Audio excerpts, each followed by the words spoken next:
Webafowethu ozibiza ngenduna yamabhinqa uSizwe Ndlovu ke laphana ke usevele ke watshena ke ungizwe ke ezikabhoqo ke laphana ke emtshena ukuthi ke akahlukane phansi ke neMK ke laphana ke iqembu ke iMK ke elikababa ke uJacob Zuma. Bafowethu ake ngiqala nginibingelela kweqiniso SA Media. Ngicela bafowethu ke senze okulungileyo silike ke lama video ke sinenze lawana niphinde ke nesubscribe ke laphana ke wenzela ukuthi ke zonke sikufakela zona izindaba ke uzithole ke zishisa ke zinjalo ke bafowethu ke ngikuphathele ke la khona ke iVN ke kaSizwe ke Ndlovu ke laphana ke ashiya ngalazi ke ungizwe emchunu ke exaka ke isenzo sikangizwe emchunu sokuthi ke alokhu ke ehlala ke ngegama leMK ke inkundleni ke zokuxhumana ngale kokunanaza ke bafowethu ke nayi ke indaba ke enkulu ke uSizwe ke Ndlovu ke laphana ke akhuluma khona ke awuyizwele.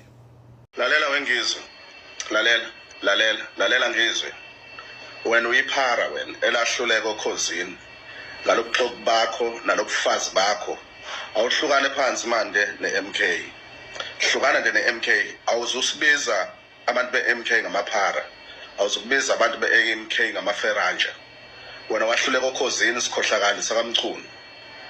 Wena nje usahluleka esidala. Mdayisi womuntu omnyama ngoba nakho ufaka imali ngaphansi komthunzi.